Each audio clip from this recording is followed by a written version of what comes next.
করেছে, অনেকে এখন টাকা খেয়ে তাদেরকে দলে ভিড়াচ্ছে। জালেমদের কোনো ক্ষমা নেই। এই কথা বলে না কেন? গতকাল আমিরে জামাতের কাছে প্রশ্ন দিয়েছে সাংবাদিকরা, আওয়ামী লীগ যদি ক্ষমতা নির্বাচনে আসে আপনারা কি বলেন? নির্বাচনে আসবে মানে ওরা কি জীবনে নির্বাচন চেয়েছে? নির্বাচন যদি চাইতো এই 15 বছরের ভেতরে অবশ্যই নির্বাচন দিত। একবার তো এমনিতে 154 জন, আর একবার রাতের ভোট। কি দিনের ভোট রাতে হয়নি? যারা নির্বাচন চায় না তাদেরকে যদি আপনি জোর করে নিয়ে আসতে চান নির্বাচনে, তাহলে তাদের উপরে জুলুম হবে। এটাও একটা বৈষম্য। এক কথা বলে না কেন? এই জন্য যারা চায় না সেটা তাদেরকে দিয়ে জোর করে করানোর দরকার নেই, ওদের বাদ দেন।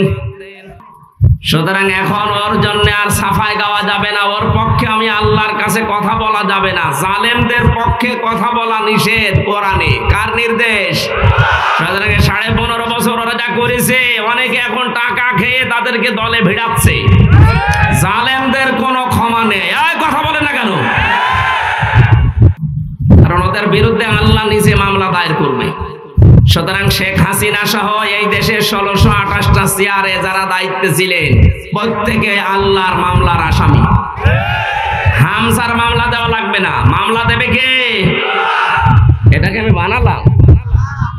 সূরা সূরা 25 নম্বর পারা 6 নম্বর পৃষ্ঠার 13 নম্বর লাইনের 42 নম্বর আয়াতে আছে, ইন্নামাস সাবিলু আলাল্লাযিনা ইয়াযলিমুনান নাস। আল্লাহ পাক বলেন অবশ্যই আমি আল্লাহ নিজে মামলা দায়ের করব তাদের বিরুদ্ধে যারা মানুষ হয়ে মানুষের উপরে জুলুম করেছে। ওরা যে 15.5 বছর জুলুম করেছে, যাদের দিয়ে করেছে, এটাকে আবার ওয়াজ করে বোঝানো লাগবে? প্রত্যেকে আমরা এর শিকার, কেউ কম কেউ বেশি। এই জন্য জালেমদের পক্ষে কেউ কথা বলবেন না, সাফাই গাবেন না, এটা আল্লাহর নির্দেশ। কথা বলেন। যেখানে আছে জালেমরা যাক, সব চলে যাক, এদেশে কোনো জালেমের স্থান নেই। ওরা তো চাইনি, চাইলে 15 বছরে চাইতো না। এই জন্য লাভ ক্ষতি আসল কোনটা আমরা আজকে লাভ ক্ষতি দেখে তারপর ইনশাআল্লাহ বাড়ি যাব। সূরা আসরে আল্লাহ প্রথমেই কসম দিয়েছেন সময়। কিসের কসম দিয়েছেন?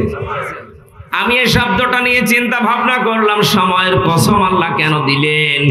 তাকিয়ে দেখলাম তামাম দুনিয়ার সব কিছুর তুলনায় মানুষের জীবনের দামি সময়। সময় আছে বলে হামজা এখানে বসে আছে। আমার জীবনে যদি হায়াত নামক এই সময় নামক বিষয়টা না থাকে, এখানে না, আমার এখনই মাটির নিচে থাকা লাগবে। সুতরাং এই সময় নামক এই হায়াত নামক যে নিয়ামত, এই সম্পদ, এটা যেহেতু আসল সম্পদ, এটা আমাদের সবার এখন আছে না নেই? যাদের নেই তারা কোথায়? কবরে। বলেন বলেন কোথায়? যেহেতু এটা দিয়েছে আমার দলের লোক, আমার নেতা, পীর সাহেব, বক্তা, কে দিয়েছে বলেন তো?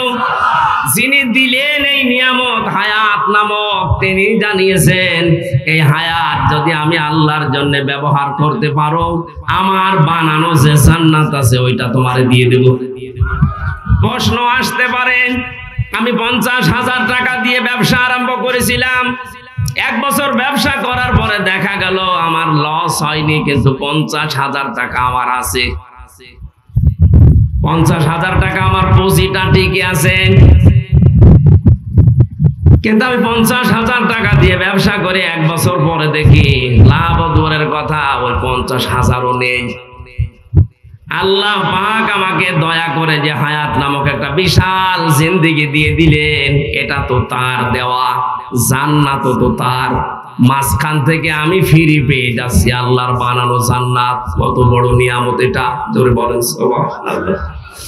অথচ এই নিয়ামতকে যারা আজ কাজে না লাগিয়ে দুনিয়ার এই ফেরেবে পড়ে উল্টা পাল্টা অবস্থায় দিন কাটিয়ে যাচ্ছেন, আন্দাজে ক্ষতিকে লাভ মনে করে জীবন চালাচ্ছেন, আপনি কিন্তু আসলে ক্ষতির ভেতরে থাকবেন। ইন্নাল ইনসানা লাফি খুস। আল্লাহ বলেন ইন্নাল ইনসানা না দিয়া আল ইনসান লাফি খুসরি দিতে পারতেন। ইন্না লাগিয়েছেন, গ্যারান্টি দিচ্ছেন হামজা না, কে? আল্লাহ বলেন অবশ্যই মানুষ ক্ষতির ভেতরে। এই শব্দটা শুনলে যাদের অন্তত বিবেক আছে ওদের পশম খাড়া হয়ে যাওয়ার কথা। তাম পৃথিবীতে যত মানুষ এখন 750 কোটির উপরে, আল্লাহর ভাষায় সবাই ক্ষতির ভেতরে। এটা শোনার পরে আমরা যারা আছি আমাদের ভেতরে কাপ ধরা দরকার যে আল্লাহ বলছেন আমরা ক্ষতির ভেতরে। এখন এই ক্ষতি থেকে বাঁচার জন্য আল্লাহ 4টা ফর্মুলা দিয়েছেন। ইল্লাল্লাযীনা আমানু ওয়া আমিলুস সালিহাতি ওয়া তাওয়াসাউ বিল হাক্কি ওয়া তাওয়াসাউ বিস সাবরি। দুনিয়াতে যদি 4টা গুণকে অর্জন করতে পারে, এই যে বিশাল ক্ষতি, এই ক্ষতির হাত থেকে আল্লাহ তাকে বাঁচিয়ে দেবেন। তার মানে বাঁচিয়ে দেওয়া, আল্লাহর জান্নাত পাওয়া। জোরে বলেন সুবহানাল্লাহ। আমাদের জীবনের আসল হার জিত যেহেতু এখন না, নির্বাচন হবে সামনে, কেউ হেরে গেল কেউ জিতে গেল, এসা কিন্তু আসল না। আমাদের জীবন আসল হার জিত হচ্ছে চোখ বন্ধ হওয়ার পর। এক কথা বলেন না কেন? ফামান যুহযিহা আনিন নারি ওয়া উদখিলাল জান্নাতা ফাকাদ ফাজ ওয়া মাল হায়াতুদ দুনিয়া ইল্লা মাতাউল গুরুর। খুব খেয়াল করে মন দিয়ে শোনেন, কোরআনের আয়াত যদি কাউকে পথ দেখাতে না পারে, হেদায়েত দিতে না পারে, কারো যদি মনের পরিবর্তন করতে না পারে, বুঝতে হবে ওর কপালে হেদায়েত বলে আর কিছু নেই। এজন্য খুব স্থির ভাবে নিজের মনে করে শোনেন। আল্লাহ বলেন যে মানুষকে আমি আল্লাহ জাহান্নামের কাজগুলো থেকে আস্তে আস্তে দূরে সরাতে সরাতে জান্নাতের কাজের দিকে আস্তে আস্তে এগিয়ে দেই, এই লোকটার জীবন সফল। আপনি একটু নিজের দিকে তাকিয়ে ভাবেন তো, জাহান্নামের কাজগুলো থেকে আস্তে আস্তে সরিয়ে এসে জান্নাতের কাজের দিকে আপনি যেতে পারছেন কিনা? আগে রাসূলের আদর্শ মানতেন না, এখন আপনি আরম্ভ করেছেন। নবীজি বলেন আল কাজ্জিসু মান দানা নাফসাহু ওয়া আমিলা লিমা বাদাল মাউতি। ওই লোকটাই তো সবচাইতে বড় বুদ্ধিমান, যে লোকটা আখিরাতের জন্য কাজ করে। ওয়ালা আজিজু মান আতবা নাফসাহু হাওয়া হাওয়া তামান্না আলাল্লাহ। ওই লোকটা বড় নির্বোধ, যে লোকটা আখিরাতের কোনো সঞ্চয় করে না, তৈরি করে না পুঁজি, আন্দাজে ভরসা করে বসে আছে আমি নবীর উম্মত, মাপ পেয়ে যাব। এরকম মানুষ দেশে নেই। আমরা ওই তালিকায় থাকতে চাই না। এই দুনিয়ার হায়াত নামক এই যে পুঁজি, এই যে বিশাল সম্পদ আমার হাতে আছে, এটা আমি আজ কাজে লাগাবো যতদিন চোখটা বন্ধ না হয়। এমন এমন কাজে আঞ্জাম দিয়ে যাব যেন মরণের পরে জান্নাত আমাদেরকে ডাকতে থাকে। বলেন আমিন। কিয়ামতের ময়দানে জান্নাত হযরত আবু বকর সিদ্দিককে ডাকতে থাকবে। কেন? এই পৃথিবীতে কোরআনে কারীমকে এক জায়গায় করার জন্য তিনি উদ্যোগ নিয়েছিলেন। বাংলার মুসলমানেরা সারা জীবনে হাদিসটা আমিও শুনেছি, এখান থেকে যেটা নেওয়া দরকার এটা আমরা নিতে পারিনি।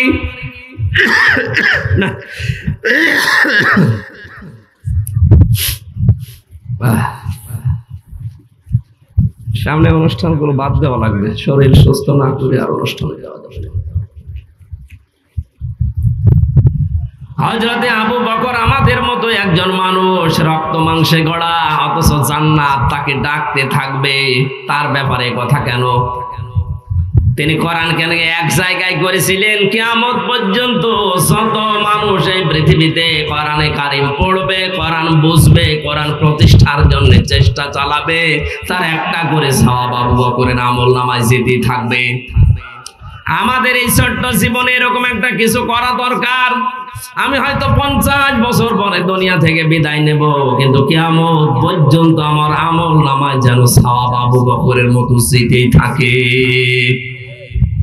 এই অনুষ্ঠানটা যারা চালু করেছিলেন, এটা যদি টিকে থাকে কিয়ামত পর্যন্ত, 100 বছর পরে হয়তো এখানে যারা আছে আমরা একজনও এখানে থাকবো না, সব মাটির নিচের বাসিন্দা। কথা বলে না কেন? নতুন মানুষ এখানে এসে এই জায়গা চাষ করবে। তারা যদি বছরে বছরে কোরআনের এই অনুষ্ঠান করে, যত মানুষ শুনবে, সেই কয়টা অক্ষর এখানে তেলাওয়াত হবে। যারা এখানে আঞ্জাম দিয়েছিল তাদের কবরে কিয়ামত পর্যন্ত ফিলাক্সি লোড হয়ে যেতেই থাকবে। আল্লাহর রাসূলদেরকে না মানে, নবীদেরকে না মানে, আল্লাহকে মেনে যদি বিদায় নিতে চায়, ওর মরণ হবে ফেরাউনের মতো। আমি তাফসিরে সূরা ইউনূসের 90 নম্বর আয়াতে পড়েছি, ফেরাউন যখন ডুবে যাচ্ছিল, একটু খেয়াল করে শুনবেন, কারণ এটা বাংলাদেশের সাথে মিলে যাবে। ও যখন ডুবে যাচ্ছিল, হাত্তা ইযা আদরাকাহুল গরাক আন্নাহু লা ইলাহা ইল্লাল্লাযী আমানাত বিহি বানু ইসরাঈল ওয়া আনা মিনাল মুসলিমিন। ও ডুবে যাওয়ার সময় একবার যখন নিচে চলে যায়, আবার উপরে ওঠে, আবার নিচে যায়। এই সময় একবার বলেই ফেলেছিল, আল্লাহ আমি ঈমান আনলাম, যার উপরে বনি ইসরাঈলরা ঈমান এনেছে, আমি তো মুসলমান। এখানে সূক্ষ্ম একটা শিক্ষা আছে। ওই জামানার প্রেরিত পুরুষ যিনি ছিলেন হযরতে মুসা আলাইহিস সালাম, তিনি একদিকে নবী আর একদিকে রাসূল। কথা বুঝতেছেন? তিনি একদিকে নবী ছিলেন আর একদিকে রাসূল ছিলেন, কারণ বড় কিতাবের ভেতরে তিনি একটা পেয়েছিলেন, তাওরাত। ও ঠাকুরগাঁওবাসী, এইটা আজকের আলোচনার মূল বিষয়, খুব ভালো করে শোনেন। এই লোকটা কিন্তু আল্লাহর ওয়াহদার একাত্মবাদের স্বীকৃতি দিল এই পানিতে ডুবে যাওয়ার সময়, যে আন্নাহু লা ইলাহা ইল্লাল্লাযী। ও যদি এরপরে মূসা কালিমুল্লাহ শব্দটা বলতো, আল্লাহ ওরে মাফ করে দিত। কিন্তু ওর চিরন্তন দ্বন্দ্ব ছিল সারা জীবনে হযরতে মুসা নবীর সাথে। এজন্য সেই মুসা আল্লাহর পক্ষ থেকে এসে আল্লাহর একাত্মবাদের ঘোষণা দিয়েছে, ওই ঘোষণাকেও মরণের সময় মানতে চায়, আল্লাহর কথাও মানতে চায়, কিন্তু আল্লাহর পাঠানো প্রেরিত পুরুষ রাসূলুল্লাহ ও মানতে চায়নি। এজন্য কথার ভাষা দেখেছেন, আন্নাহু লা ইলাহা ইল্লাল্লাযী আমানাত বিহি বানু ইসরাঈল।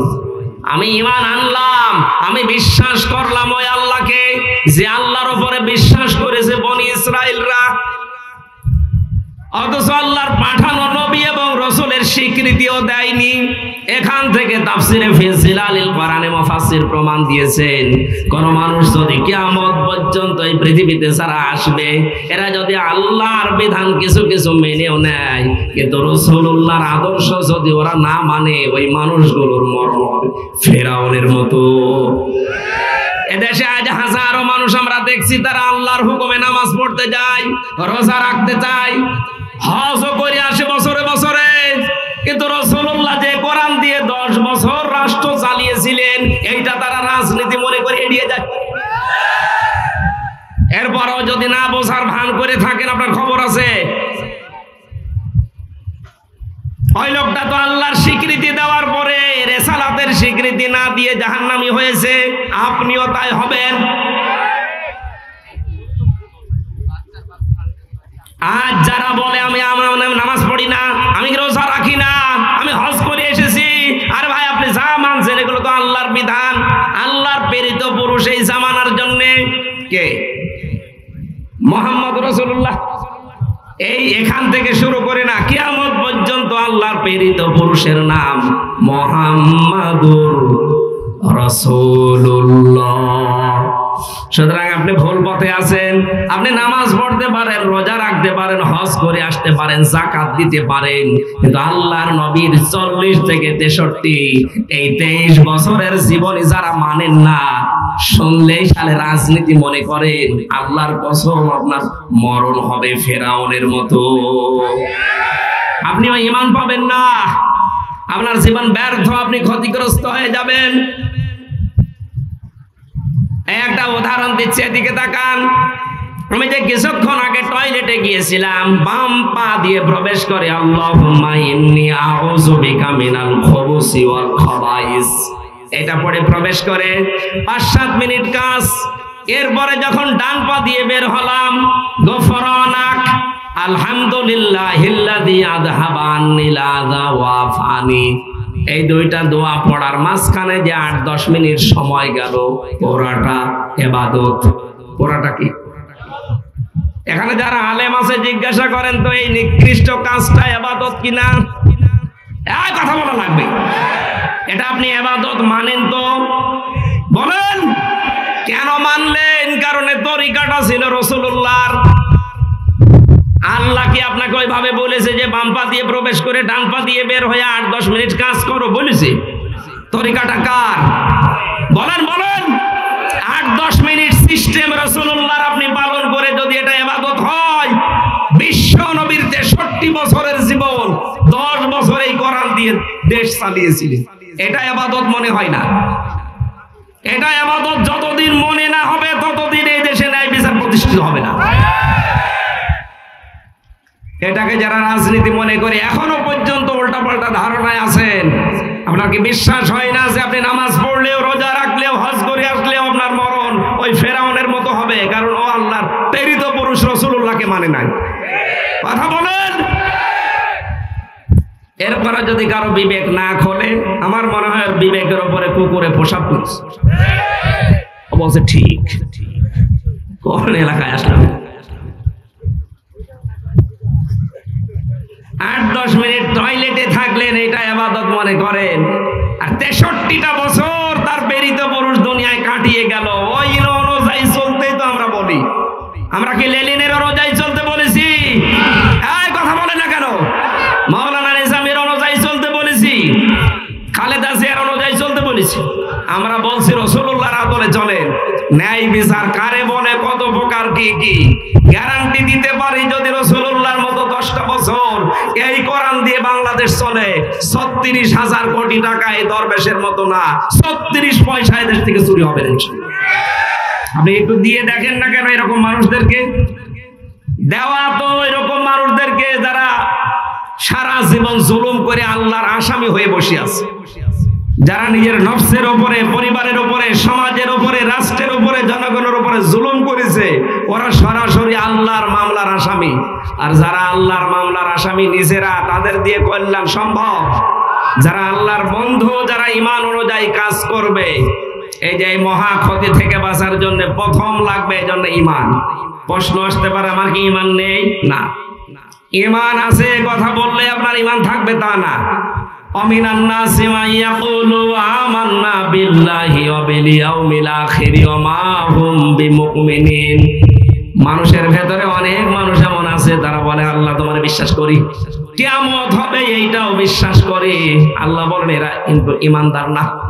যতদিন পর্যন্ত এই দুইটা শব্দ তার বাস্তব জীবনে, প্র্যাকটিক্যাল লাইফে দেখা না যাবে, ততদিন ওই লোকটা ঈমানদার না।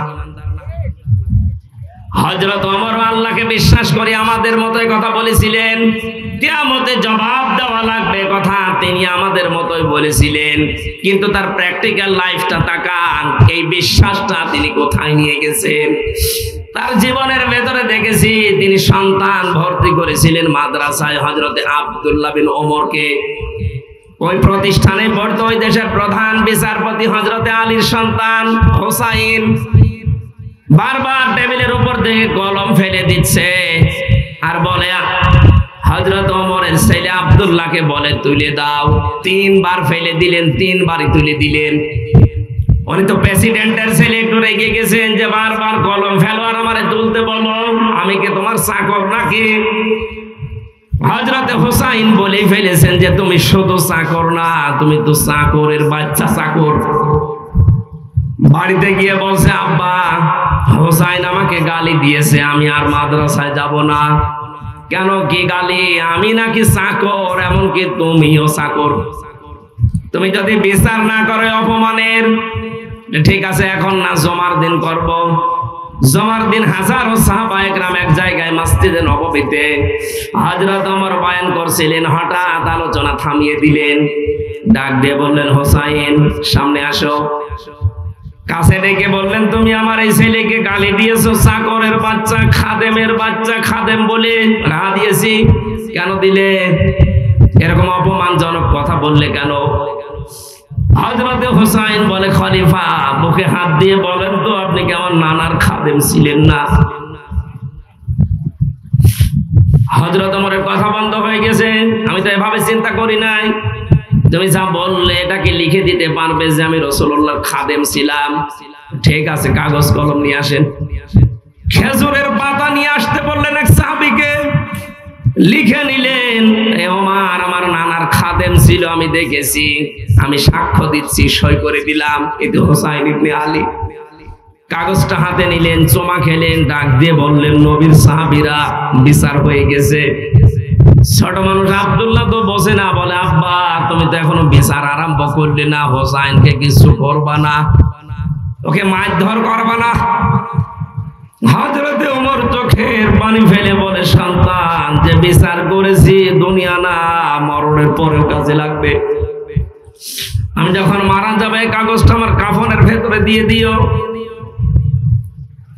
জীবনে যদি কিছুই কবুল না হয় আল্লাহর কাছে, অন্তত এই কাগজটা তুলে দেখাবো, রব্বুল আলামিন তোমার নবীর নাতি নিজে লিখে দিয়েছে যে আমি নবীর খাদেম ছিলাম, এই ওসিলায় হলে আজকে কিয়ামতে আমারে তুমি মাফ করে দাও।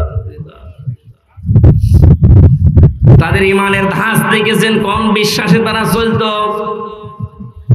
আমাদেরও ইমান আছে, আমাদের ইমানে 10টা টাকা এদিক থেকে ওদিকে, রাস্তা থেকে পড়ে পাওয়ার পরে 10 টাকা ফেরত দেওয়ার মতো ইমান আমাদের নেই।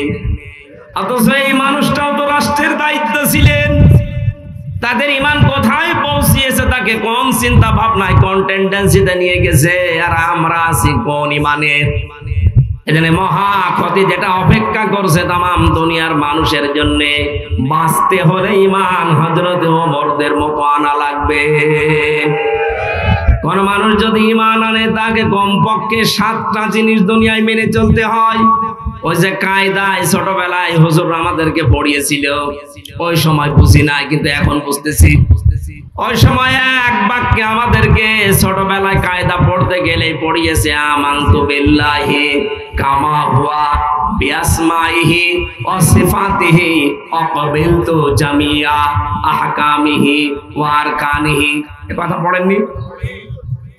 কি বলেছিলেন আপনি? আমানতু বিল্লাহ, আমি বিশ্বাস করি, ঈমান আনি এমন আল্লাহর উপরে, কামা হুয়া, যার অস্তিত্ব আছে।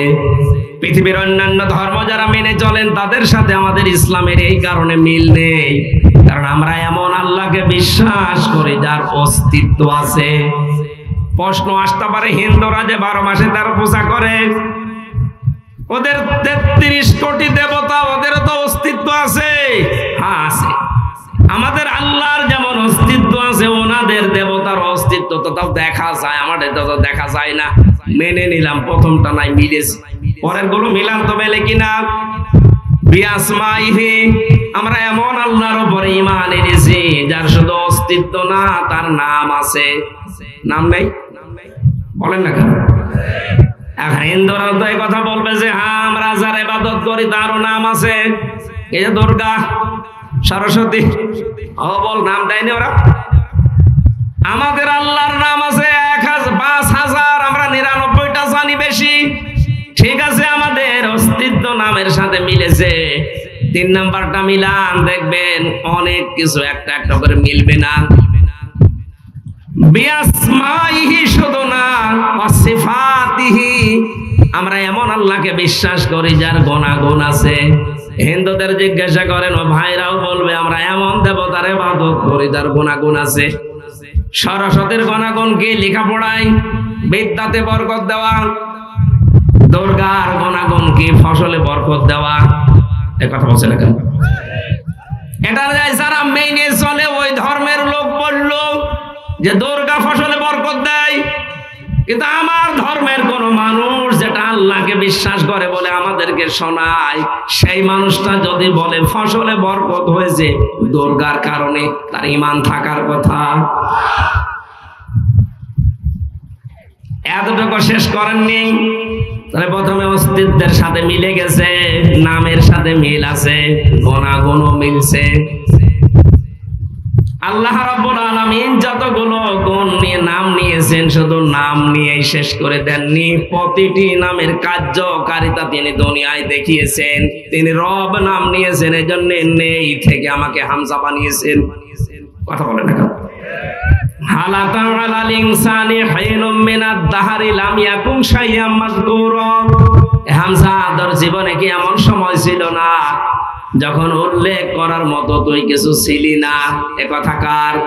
তার মানে যে নেই থেকে অস্তিত্ব দিয়ে পর্যন্ত বানিয়েছেন আমাদের রব। এ নামটা নেওয়ার কারণে নাম আছে, নামের গুণাগুণ আছে, এবং এ নামের বাস্তবতাও তিনি দেখিয়েছেন। এবার আপনি পৃথিবীর যত ধর্ম আছে মিলান, যে কোন ধর্মের যারা অনুসারী তারা যাকে ডাকে তাদের হয়তো অস্তিত্ব তারা বলে যে সামনে দেখতে পাচ্ছি, তাদের নাম ও তারা মন মতো বিভিন্ন নাম দিয়েছে। নামের গুণাগুণ বলে যেটা বিশ্বাস করে, ওই বিশ্বাসের বাস্তবতা পৃথিবীতে পাওয়া যায় না। দুর্গা নাম দিয়ে দুর্গাকে আপনি ফসলের মাঝে রেখে আসেন, বরকত দেওয়া দূরের কথা, দুর্গা সহ ফসল চুরি হয়ে যাবে। কথা বলছেন কেন? আমি একটা উদাহরণ মাত্র দিলাম, মিলছে না। আমরা এমন আল্লাহতে ঈমান এনেছি, বিশ্বাস করেছি, যিনি শুধু নাম নিয়ে বসে নেই, নামের গুণাগুণ এবং কার্যকারিতাও দেখিয়েছেন। এবার আমাদের ঈমানের সফলতা পূর্ণতা পাবে ওই সময়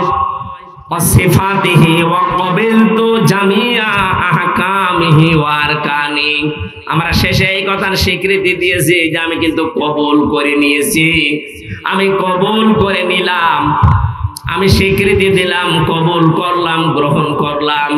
আল্লাহর যত আদেশ এই পৃথিবীতে আমার উপরে আছে আমি সব মেনে নিলাম, যত নিষেধ আছে আমি সব ছেড়ে দিলাম। এর নাম ঈমান। এর নাম কি? এই যে উদাহরণটা ফেরাউনের দিলাম এমনি না। আপনি নামাজ আল্লাহর হুকুম মতো পড়েছিলেন, রোজা আল্লাহর হুকুম মতো রেখেছিলেন, ওই আল্লাহর একই হুকুম ছিল কোরআনে, ইয়াসিন ওয়াল কুরআনিল হাকিম। আল্লাহর পাঠানো একমাত্র ঘোষণা দেওয়া নেতা এই পৃথিবীতে মুহাম্মদ রাসূলুল্লাহ। ইয়াসিন শব্দের ব্যাখ্যায় আমি পড়েছি, ইয়া মানে হে, সিন মানে সাজ্জেদ। আল্লাহর ঘোষণা দেওয়ার নেতা কয়জন? এটা দুনিয়ার বিষয় মনে করবেন না যে দুনিয়ার বিষয় ছাড় দিলাম, না, এটা আখিরাতের সাথে সম্পৃক্ত। এই দুনিয়াতে যাদের আদর্শ ঠিক নেই, নেতা ঠিক নেই, ও মারা যাওয়ার পরে ওই লোকটার সাথে হাসর উঠবে যেই লোকটার পেছনে ছিল। ঠাকুরগাঁও বাসী আমি টেনে না, আল্লাহর কসম আমি আপনাকে বাঁচাতে চাই। কোরআনের চোখ লাগিয়ে দেখতে পাচ্ছি আপনি জাহান্নামে যাচ্ছেন।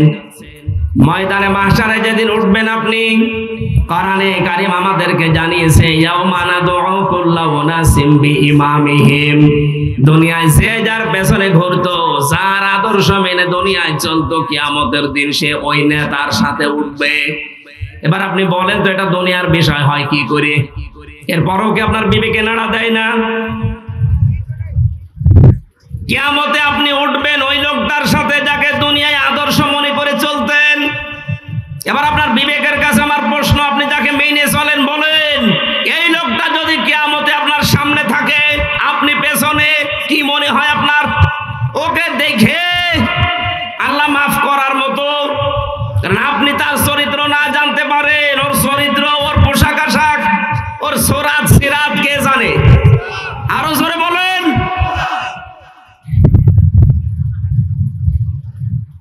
এখানে এমন মানুষকে নেতা মানা লাগবে যে মানুষের চরিত্র মুহাম্মদুর রাসূলুল্লাহর 63 বছরের সাথে মিলে যায়।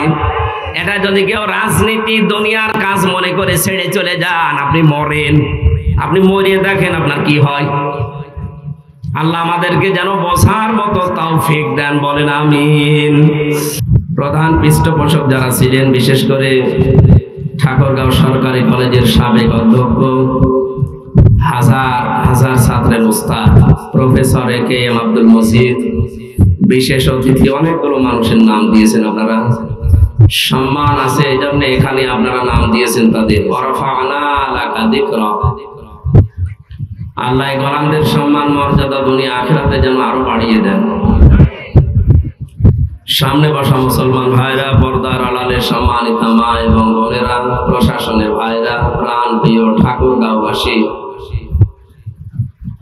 এই জেলায় আসলে আমার মনে পড়ে এই জেলার কৃতি সন্তান, বিশিষ্ট ইসলামী চিন্তাবিদ, মাজলুম জননেতা বড় ভাই জনাব দেলাওয়ার হোসাইন সাইদি।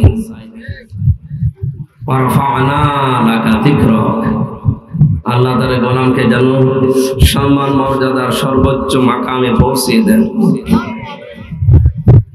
দল মত নির্বিশেষে বারান শুনতে যারা এসেছি আমরা, এটা এখন ইবাদত। এটা কি চলছে বলেন তো? ইবাদত যেভাবে করা লাগে আমরা ইনশাআল্লাহ সেইভাবে করব। একেবারে নিস্তব্ধ হয়ে যান ঘন্টা খানিক সময়ের জন্য। যে ইবাদতে কষ্ট বেশি হয় ওই ইবাদতে সওয়াব বেশি হয়। এখানে আমরা এমনিতেই প্রচন্ড গরমে আছি, এরপরে গাদাগাদি করে বসে আছি, না পেয়ে দাঁড়িয়ে আছি অনেক। সুতরাং আপনাদের যারা কষ্ট বেশি হচ্ছে তাদের সওয়াব বেশি হবে। আল্লাহর দিকে তাকিয়ে ধৈর্য ধারণ করে এই কষ্ট সহ্য করে আমরা বলছি আলহামদুলিল্লাহ। বিশাল একটা নিয়ামত আল্লাহ দিয়েছেন আগস্টের 5 তারিখের পর থেকে। এই মানুষগুলো এক জায়গায় হওয়ার জন্য প্রশাসন থেকে শুরু করে এলাকায় যারা দায়িত্বে ছিলেন, সরকারের কমপক্ষে 14-15 জায়গায় অনুমতি নেওয়ার জন্য যাওয়া লাগতো। কিন্তু আল্লাহ আমাদেরকে উন্মুক্ত এই পরিবেশ, বাক শক্তি, কথা বলার যে শক্তি দিয়েছে, এটা মানুষের সামনে আমরা যেন বলতে পারি সেই যোগ্যতা তিনি আমাদেরকে দিয়েছিলেন। আমাদের কণ্ঠরোধকার যারা রেখেছিল তাদের হাত থেকে আল্লাহ মনে হচ্ছে নিজে কেড়ে নিয়েছে। কেন নিজে কেড়ে নিয়েছেন বললাম?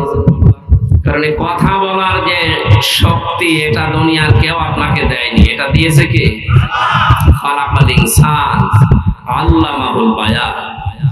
আল্লাহ বলেন আমি মানুষ বানিয়েছি আর কথা বলার শক্তি আমি দিয়েছি।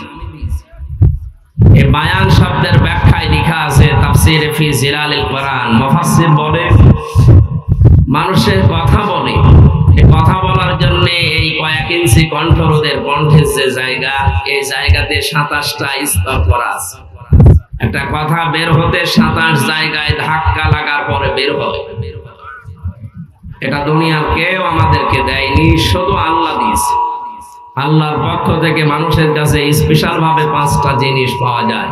1 নম্বরে এই যে কথা বলার যে শক্তি, শ্রবণ শক্তি, দর্শন শক্তি, বাক শক্তি, আঁকের শক্তি, ঘ্রাণ শক্তি। এই 5টা দুনিয়ার কেউ দেয় না। মায়ের পেটের ভেতরে আল্লাহ যাকে ইচ্ছা করে তাকে দেয়, যাকে ইচ্ছা উনি দেয় না। যে সেইটা পায় না সেই বিষয়ে অপূর্ণাঙ্গ হয়ে দুনিয়ায় আসে। যদি কথা বলার যোগ্যতা আল্লাহ মায়ের পেট থেকে আমাদের না দিয়ে বের করে দিতেন, আমরা বোবা হতাম। কি হতাম বলেন তো? যদি দর্শন শক্তি না দিত আমরা কানা হয়ে বের হতাম। যদি শ্রবণ শক্তি না দিত আমরা কালা হয়ে বের হতাম ঠিক, কিন্তু অপূর্ণাঙ্গ হয়ে। আর একটা নিয়ামত যদি কম পেতাম, সারা জীবনের জন্য মানুষের কাছে গালি শুনতে শুনতে জীবন শেষ হয়ে যেত।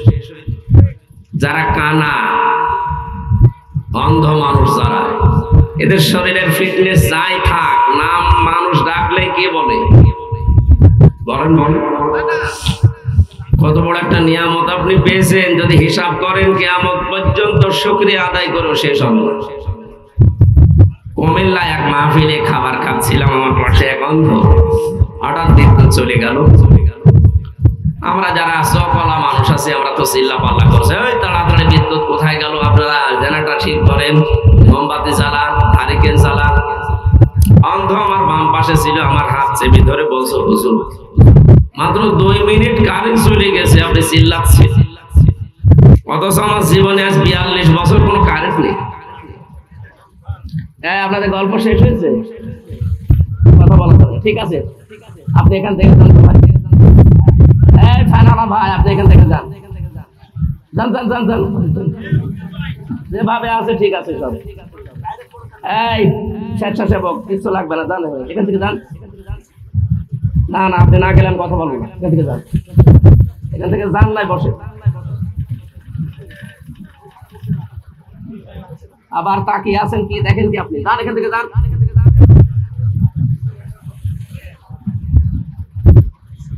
এই জন্যই তো মাহফিল গুলোতে এখন বললাম শরীর ভালো হোক এরপরে আসি। আমিও পারছি না, আপনারাও ছাড়ছেন না, হয় নাকি? আমি 10-12 দিন বেডে পড়িয়েছিলাম। আমার স্ত্রী এই যে লাইফ সাপোর্টে ছিল, কালকে ওরা বেডে দিয়েছে। এই অবস্থায় মন মানসিকতা এমনি ভালো নেই, কথা বলা না। এমনি যদি নড়াচড়া কেউ করে খবর আছে না, 1 ঘন্টা একেবারে ইবাদত বললাম না, ওইভাবে থাকবে। সব বাদ দিয়ে দিন। আমরা গতানুগতিক কথা বলবো না, আমরা কোরআনে কারিম থেকে চিন্তা ভাবনা করে এখানে যেভাবে কথা বলা দরকার আমরা চেষ্টা চালাবো। বাকি তৌফিক আল্লাহ কার? এই যে অন্ধ আমাকে যে কথা বললেন যে আপনি আজ 2 মিনিটের জন্য চিল্লা পাল্লা করেন, আমি যে 42 বছর আমার জীবনে কোনো কারেন্ট নেই, আমি তো চিল্লালাম না। অন্ধ ওই দিন আমাকে বলেছিল আপনি চোখওয়ালা মানুষদেরকে বলে দেবেন, যারা চোখে দেখে এরা তো ঘুমিয়ে থাকলেও স্বপ্নে দেখে, আর আমরা যারা অন্ধ ঘুমিয়ে থাকলেও দেখি না, স্বপ্নে আমরা কিছু দেখতে পাই, শুধু আওয়াজ শুনি। সুতরাং যে আল্লাহ আমাদের এই 5টা স্পেশাল জিনিস দিয়ে দুনিয়ায় পাঠালেন, অন্য কিছু যদি আমরা না পাই তাও আমরা আল্লাহর উপরে খুশি বলেন। কিন্তু এই নিয়ামত গুলো পাওয়ার পরে যে মানুষ আল্লাহকে ভুলে যায়। আমি 2024 সালের 5 আগস্টটা মিলিয়েছি কোরআনে কারিমের সূরা আনামের 44 নম্বর আয়াতের সাথে, হুবহু মিলে যায়। আল্লাহ রাব্বুল আলামিন বলেন, ফালাম্মা নাসু মা যুকিরু বিহি ফাতাহনা আলাইহিম আবওয়াবা কুল্লি শাই। যখন তারা আমার নিয়ম নীতি, আমার আদেশ, আমার আইন কানুন, আমি আল্লাহর বিধিবিধান ভুলে গেল, তাদের যে নিয়ামত দুনিয়ায় চলতে ফিরতে লাগে এটা আমি আল্লাহ আরো বাড়িয়ে দিলাম। আয়াতটা একটু বাস্তবে মিলান তো। 2006 সালের এই যে অক্টোবর মাসের 28 তারিখে এই বাংলাদেশে একটা ট্র্যাজেডি ঘটেছিল। লঘি বৈঠা নিয়ে মানুষকে যেভাবে পিটিয়ে মারার পর তার লাশের উপরে ড্যান্স দিয়েছিল, এই দৃশ্য আমি কোনোদিন কোনো কিতাবে বইতে পড়া দূরের কথা শুনিও নাই।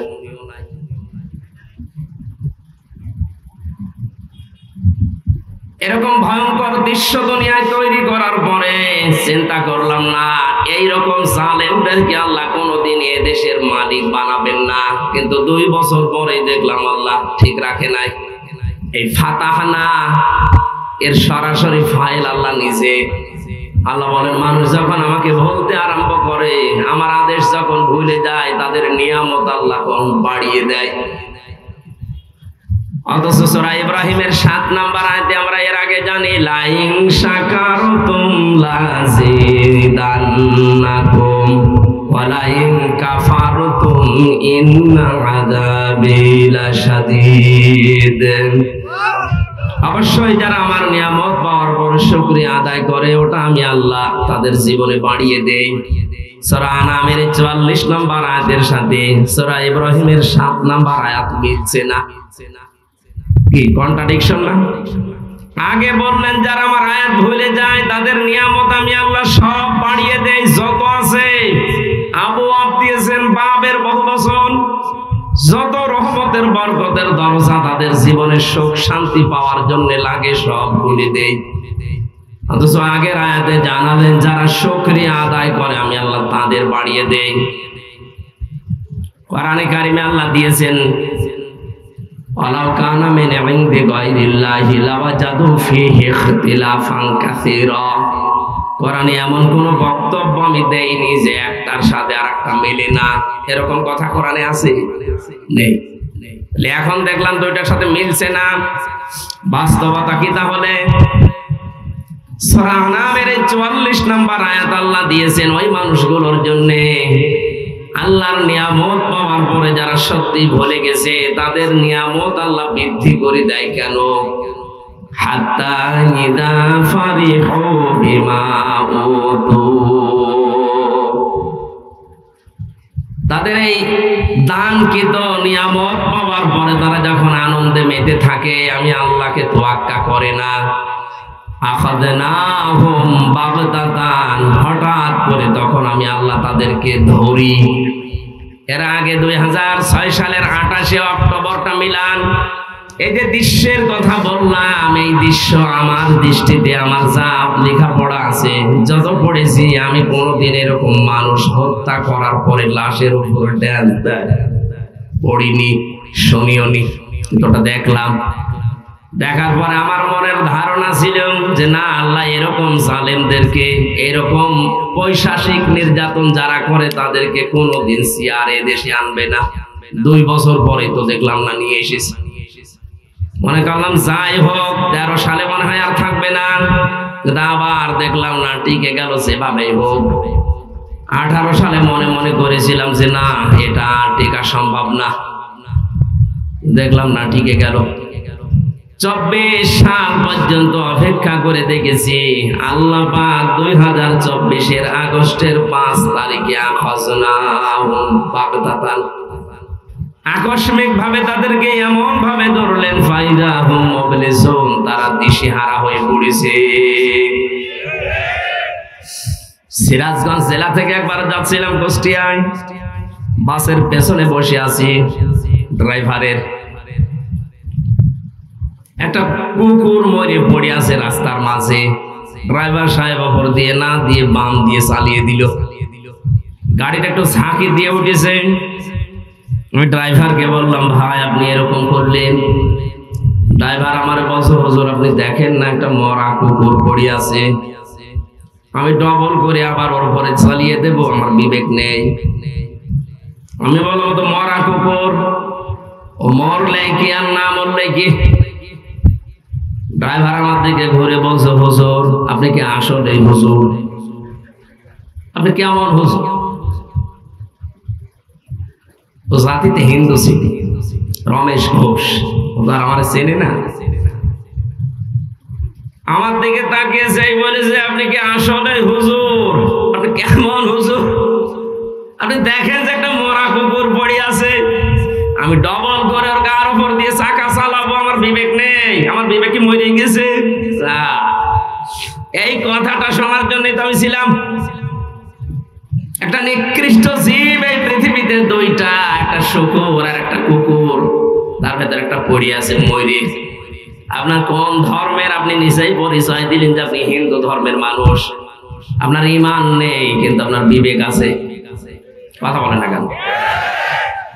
আপনার বিবেকে এতটুকু সাপোর্ট করছে না যে মরা জিনিস ডবল করে মারা যায়। অথচ এই দেশের মানুষ কন্যা নামে পরিচিত যিনি ছিলেন, তার হাজারো সন্তান বাংলার বিভিন্ন প্রান্ত থেকে রাজধানীতে জসিম ভাইকে পিটিয়ে মারার পরে ড্যান্স দিয়েছে। তাও লাশের পাশে তো ড্যান্স দিলে বাঁচতে পারতাম, লাশের উপরে দাঁড়িয়ে ড্যান্স দিয়েছে। পাপের বোঝা যখন একেবারে সর্বশেষ পৌঁছে গেছে, আল্লাহ বলেন তখন আমি ওকে ধরেছি। এই জন্য আগস্টের 5 তারিখে এটা শুধু ছাত্র জনতার মাধ্যমেই হয়নি, আল্লাহ নিজে অবস্থান নিয়েছে। কাবা ঘর বাঁচানোর জন্য যেমন আব্রাহা ধ্বংস করার জন্য আল্লাহ আবাবিল পাঠিয়েছিলেন, আগস্টের 5 তারিখে ছাত্র জনতার সাথে আমার বিশ্বাস আল্লাহ আবাবিল পাখি পাঠিয়েছিলেন। নত জালেম তো বিদায় নেওয়ার জন্য কোনো চিন্তাই করে না, আল্লাহ ওরে পাঠিয়েছে। এই যে আখজ না হোম একালিপটান আছে, আমি ধরেছি বাগদাতান, হঠাৎ করে তাদেরকে ধরেছি। তাকে ধরেছি শুধু তা না, হোম আছে। এই জন্য শুধু যিনি পালিয়েছেন এই জালেমাকে না, তার অনুসারী যারা সবগুলোকে আল্লাহ ধরেছে। ধরার শেষের শব্দ হচ্ছে ফাইদাহুম মুবলিসুন, তারা হতাশ হয়ে পড়েছে, তাদের চেহারার ভেতরে চিহ্নগুলো দেখা যাচ্ছে। আপনি দেখেন জালেম বিদায় নেওয়ার পরে যত জালেমদের দোষর ধরা পড়ছে, ওদের চেহারার ভেতরে এই হতাশার ছাপ। অথচ 15.5 বছর এই দেশে যারা মাজলুম ছিল তাদেরকে আপনি ধরেননি। যার নাম বললাম দেলাওয়ার হোসাইন সাইদি, আপনার এই জেলার মানুষ, এই বাংলাদেশের ইতিহাসে এতদিন রিমান্ডে কেউ ছিল না। তার যে জুলুম, অত্যাচার, নির্যাতন আমি নিজে দেখেছি। মানুষের উপরে এইভাবে টর্চার মানুষ করতে পারে আমার বিশ্বাস হয় না। আমার রিমান্ডে ওনার উদাহরণ দিত যে দেলাওয়ারকে আমরা পিটিয়েছি এইভাবে এইভাবে। কি গর্ব করতো দেখেন তো, নিজে অন্যায় করার পর আবার প্রকাশ করতো যে এইভাবে উল্টা করে পিটাতাম, আপনাকে এভাবে পিটানো হবে। আমাকে রেখেছিল কিন্তু একদিন মাত্র, 10 দিনের ভেতরে একদিন আমার 11 ঘন্টা টাঙিয়েছিল, মাত্র একদিনে আমার শরীর শেষ। এই যে এখনো পর্যন্ত আমি স্বাভাবিক না। কত ডাক্তার কবিরাজ কত কিছু চলছে না, শরীর ভালো হচ্ছে না, কিন্তু এই যে ছেলেটাকে একদিন 2 দিন না, মাসের পরে মাস, 54 দিন, 56 দিন না 54 দিনের নাম আমরা শুনেছিলাম। এতদিন পর্যন্ত রিমান্ডে এই দেশে কাউকে নেওয়া হয়নি। আমি 10 দিনের ভেতরে মাত্র 1 দিন অত্যাচারের শিকার হয়েছি, বাকিগুলো আমাকে শুধু নিয়েছে দর ফিরিয়ে নিয়ে আসতো, কিন্তু সে 54 দিনের অত্যাচারের শিকার। ওই তাদের চেহারার ভেতরে আমি আদালতে দেখেছি হাসি, আর আপনার চেহারার ভেতরে এখন কি পাওয়া যাচ্ছে? পচা ডিম। এই যে দরবেশটার দিকে তাকান, ও কোন লজ্জায় দাড়ি কাটলাম তো বুঝি না। কত বড় নাফরমান মানুষ হলে নবীর গলায় ছড়ে দিয়ে দাড়ি কেটে নম হয়ে নৌকার বইটা ধরে চলে যাচ্ছে। ওকে ধরিয়ে দিয়েছে আল্লাহ নিজে, যে কালা মানিককে ধরিয়েছে, কলার পাতায় শুয়েছে, আল্লাহর বিসি পর্যন্ত উড়ে গেছে। এবার সংসার কর। এই জন্য আল্লাহ রাব্বুল আলামিন এই যে আগস্টের 5 তারিখের বিপ্লবে যে নিজে কোরআনে কারীমের আয়াতের সাথে মিলে যাচ্ছে আমরা দেখতে পাচ্ছি। আয়াতের পরের আয়াত আল্লাহ বলেন জালেমদের শিকড় আমি আল্লাহ নিজে কেটে দিয়েছি। বলেন সুবহানাল্লাহ। এদেশে জালেমদের কোনো শিকড় আর নেই, ইনশাআল্লাহ থাকবে না সামনে। যারা আছে জালেমদের দোসর, যদি মুখ বের করেন এ দরবেশের মতো ধরা খাবে। কথা বলেন না কেন? ওয়া আম্মা মান সাকুলাত মাওয়াজিনুহু ফাউম্মুহু হাবিয়া ওয়া আম্মা মান খাফফাত মাওয়াজিনুহু ফাউম্মুহু হাবিয়া। কিয়ামতের দিন আমলে যাদের নেকির পাল্লা হালকা হবে আল্লাহ তাদেরকে মায়ের কাছে পাঠাবেন। এখানে মা মানে জাহান্নাম। জাহান্নামের যে শব্দটা আল্লাহ উল্লেখ করার সময় উম্মুহু দিয়েছেন, মায়ের নাম দিলেন কেন? কারণ মায়ের কোলে মানুষ নিরাপদে থাকে। কথা বলেন না কেন? ওনাদের মা যেহেতু পালিয়েছে, আমরা চাই এদেশে যদি ওইরকম কিছু করতে চান আপনারা মায়ের কাছে চলে যান, নিরাপদে থাকবে। এই দেশে থাকলে আপনি মুখ বের করবেন আর ধরা খাবেন, কারণ যা করেছেন ওটা তো আপনি বলতে পারবেন না। এই জুলুমের কথা বলতে গেলেই পরিচয় দিলেই মার খাবেন। এখন এই দেশের অবস্থা এই, কেউ যদি বলে যে আমি ওই দল করতাম, ওরে পিটিয়ে মানুষ মেরে। জালেমদের শিকড় যেহেতু আল্লাহ কেটে দিয়েছে, এদেশে ওদের আর শিকড় আমরা জন্মাতে দেব না। যারা 15.5 বছর জুলুম করেছে, বড় হোক মাঝারি হোক আর ছোট হোক, তালিকা করে করে মোড়ে মোড়ে টাঙিয়ে দেবে। কোন জালেম যেন কিয়ামতের আগে এই দেশে আর ঢুকতে না পারে। চট করে ঢুকে পড়বা, আসো তোমার চট করে ঢুকে পড়াচ্ছে। আয়না ঘরের শুধু নাম শুনেছেন, আমি 10 দিন দেখেছিলাম। মানুষ মানুষের সাথে আচরণ করতে পারে। আমার সাথে জেনেছিলেন মুফতি ফখরুল ইসলাম। এই লোকটা এই যে পায়ের ভেতরে এইভাবে হাত দিস, সামনে যে লোহার ব্যারিকেড দেওয়া, ওর সাথে হাত লাগিয়ে তালা লাগিয়ে দিস। 1-2 মিনিট 5 মিনিট, মাসের পরে মাস এভাবে থাকা লাগে। 8 বছর 10 বছর পর্যন্ত এভাবে পড়ে আছে মানুষ। আমি মাটির নিচে আওয়াজ শুনেছিলাম, কেউ আছে 14 বছর একাধারে পড়ে আছে, কেউ জানে না পৃথিবীতে। খাবার দেয় সকালে পচা ছোলা কিছু, দুপুর বেলা মাখানো খাবার দেয়, মনে হচ্ছে কেউ মাখিয়ে রেখে গেছে। এখানে যে দায়িত্বগুলো পালন করতো মানুষ, এরা বাড়ি যে ঘুমায় তো কি করি? ছেলে কি করেন কি এখানে? এখান থেকে নেমে বসো, নেমে বসো। সব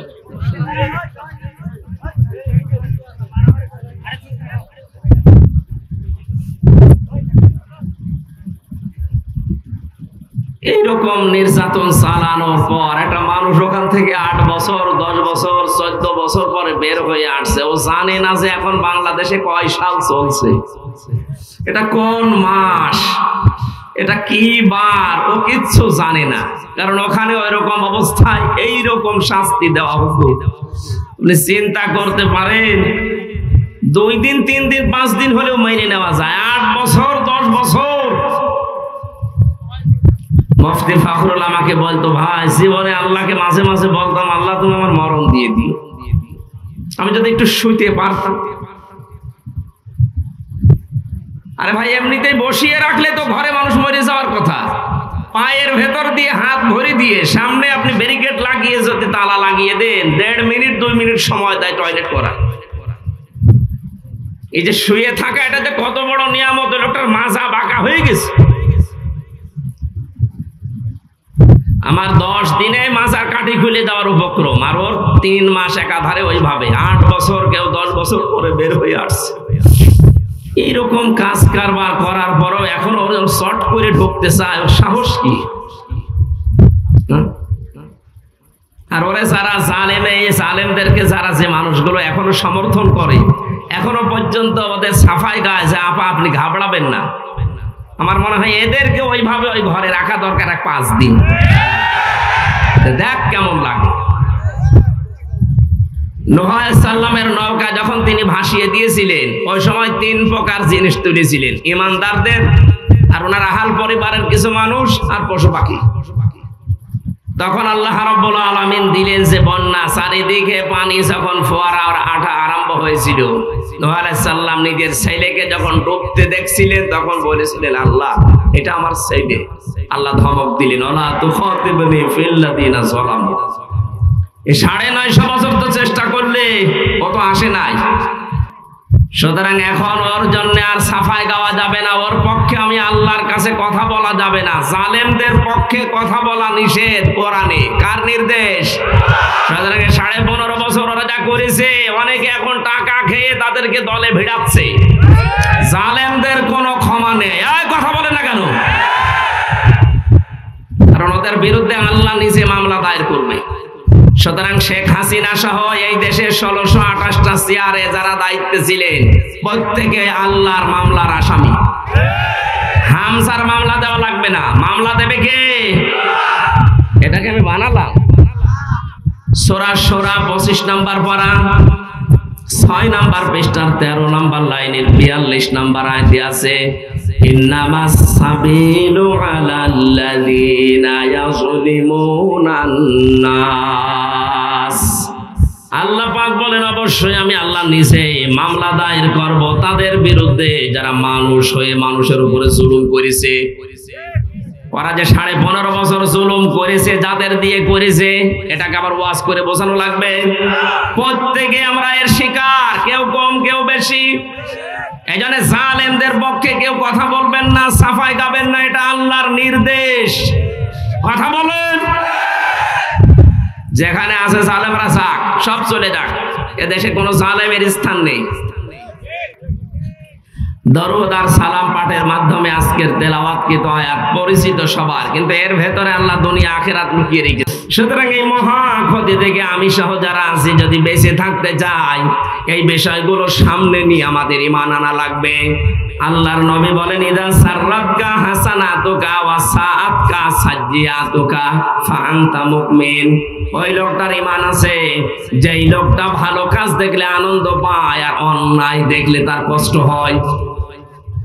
ভালো কাজ দেখলে আনন্দ লাগে এরকম মানুষ বাংলাদেশে ছিল না। যারা ছিল অধিকাংশ মানুষই খারাপ কাজ দেখলে তাদের আনন্দ লাগতো। আপনি কত বড় নাটকবাজ মহিলা দেখলেন না? এম ইলিয়াস আলীর মতো মানুষের সন্তানকে বুকের ভেতরে নিয়ে বলছে, তোমার বাবাকে আমরা খুঁজে বের করার চেষ্টায় আছি, অথচ লোকটাকে ওই সময় তারা মেরে ফেলেছে। যে মহিলা তার সন্তানকে বুকের ভেতরে নিয়ে কথা সান্ত্বনা দিচ্ছে যে আমরা দেখতেছি, ও কিন্তু জানে যে ইলিয়াস আলীকে দুনিয়া থেকে বিদায় করে দেওয়া হয়ে গেছে। আপনি এত বড় প্রতারণা, এত বড় নাটক করলেন কি করে? আপনার ঘুম আসতো কি করে এত নাটক মাথায় নিয়ে?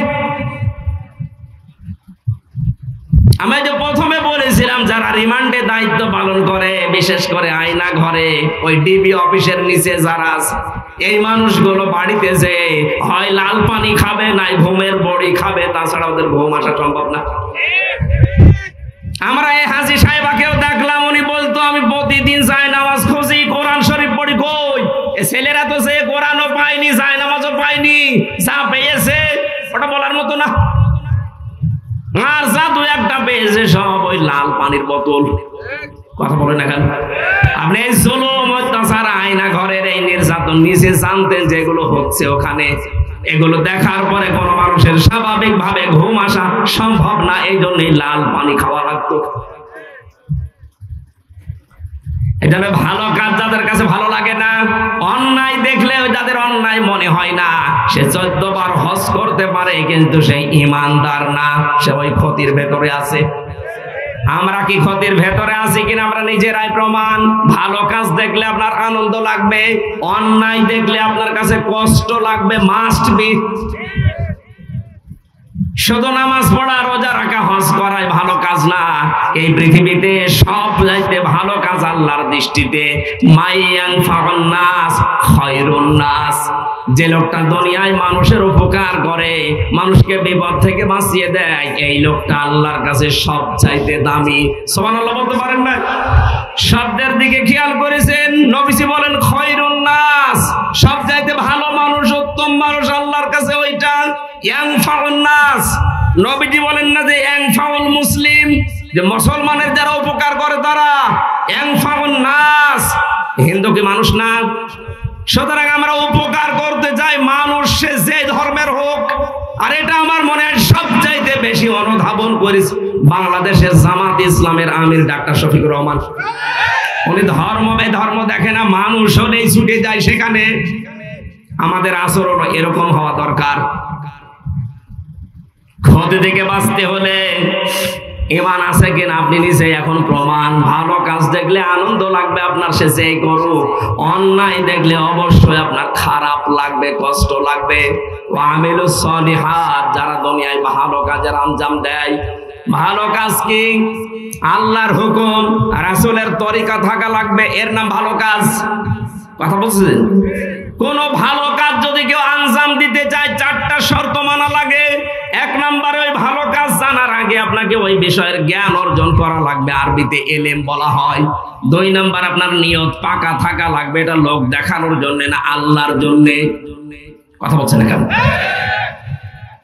আমি এই শব্দগুলো মিলিয়েছি ডাক্তার শফিকুর রহমানের সাথে, বারবার নাম বলছি এই কারণে, কারণ কিছু শিক্ষা পেয়েছি তার কাছ থেকে। আমি এক জায়গায় জেলে ছিলাম তার সাথে। উনি যখনই দেখবেন বক্তব্য দেয়, আগেই বলে এই দেশে যা কিছু হচ্ছে এখন সব কিছুর কৃতিত্ব আল্লাহর জন্য। এই শব্দটা বলে না? যে কথাই বলেন না কেন আগে এইটা বলে নাই যে 5 আগস্টের পর থেকে মন খুলে কথা বলতে পারি, মন খুলে সমাবেশে যেতে পারি, মানুষের কাছে যেতে পারি। মানুষ যে আসতেছে আমাদের কাছে, সব কৃতিত্ব ওই ছাত্রদের না, সব কৃতিত্ব কার? এখানে নিয়ত থাকা লাগবে সবকিছু আল্লাহর জন্য। 3 নম্বরে এই কাজ করতে গেলে বিপদ আপদ মুসিবত ঝামেলা আসবে, ধৈর্য ধারণ করা লাগবে। 4 নম্বরে ইখলাস থাকা লাগবে। এই 4টা কাজ যারা শর্ত পূরণ করে করবে, ওদের জীবনে যা হবে সব ভালো কাজ। এমনকি যদি ওই স্ত্রীর সাথে হাসি মুখে কথা বলে, সেইটাও ভালো কাজ। সুবহানাল্লাহ বলতে পারেন না? হকের দাওয়াত দেওয়া লাগবে। এই পৃথিবীতে সবচাইতে বড় হক এই কোরআন। সুতরাং দাওয়াত দিতে হলে কি দিয়ে দেওয়া লাগবে? আজ যেই বন্ধুরা কোরআন বাদ দিয়ে দাওয়াত দিচ্ছেন, বিশ্ব নবী 1 থেকে 40 বছর পর্যন্ত তিনি কিন্তু ভালো কাজ করেননি তা না, করেছিলেন? করেননি? 17 বছর বয়সে যে দল গঠন করলেন হিলফুল ফজল, এর মাধ্যমে কত ভালো কাজ করেছিলেন। কিন্তু পুরা আরব জাহানে তার কোনো শত্রু ছিল না। এই নবী যখন কোরআন পেলেন 40 বছর বয়সে, 40 থেকে 63, এই 23 বছরে তাকে 82 বার হত্যা করার জন্য চেষ্টা চালিয়েছে। তার মানে ভালো কাজের আঞ্জাম দিয়ে হক কাজ যদি কেউ করতে চায়, হক দাওয়াত দিতে চায়, কোরআনের দাওয়াতের বাইরে কোনো দাওয়াত নেই। যারা বলছেন আমরা তো নবীওয়ালা কাজ করি না, ওটা নবীওয়ালা কাজ না। উনি নবী হয়েছিলেন 40 বছর বয়সে। সুতরাং 40 থেকে 63, এই 23 বছরের যে কাজ, এইটা নবীওয়ালা কাজ। আর এটা করতে গেলে মাস্ট বি বাধা আসবে। এই কাজ করতে গিয়ে যদি যে কঠিন বিপদ আসে, ধৈর্যের উপদেশ দেওয়া লাগবে। এই 4টা কাজের আঞ্জাম যারা দেয়, যেই দল দেয়, যেই ব্যক্তি দেয়, যে প্রতিষ্ঠান দেয়, আল্লাহ বলেন তারা এই মহা ক্ষতি থেকে বেশি আছে। বলেন আলহামদুলিল্লাহ। আল্লাহ আমাদেরকে যেন 4টা কাজের আঞ্জাম দেওয়ার তৌফিক দেন, আল্লাহুম্মা আমিন। খ্যাতনামা ইসলামিক স্কলারদের বক্তব্য শুনতে আমাদের সঙ্গেই থাকুন। নিয়মিত আপডেট পেতে সাবস্ক্রাইব করে বেল বাটনে প্রেস করুন। Rosary 24. Enjoy the Holy Quran. খ্যাতনামা ইসলামিক স্কলারদের বক্তব্য শুনতে আমাদের সঙ্গেই থাকুন। নিয়মিত আপডেট পেতে সাবস্ক্রাইব করে বেল বাটনে প্রেস করুন। Rosary 24. Enjoy the Holy Quran. খ্যাতনামা ইসলামিক স্কলারদের বক্তব্য শুনতে আমাদের সঙ্গেই থাকুন। নিয়মিত আপডেট পেতে সাবস্ক্রাইব করে বেল বাটনে প্রেস করুন। Rosary 24. Enjoy the Holy Quran. খ্যাতনামা ইসলামিক স্কলারদের বক্তব্য শুনতে আমাদের সঙ্গেই থাকুন। নিয়মিত আপডেট পেতে সাবস্ক্রাইব করে বেল বাটনে প্রেস করুন। Rosary 24. Enjoy the Holy Quran.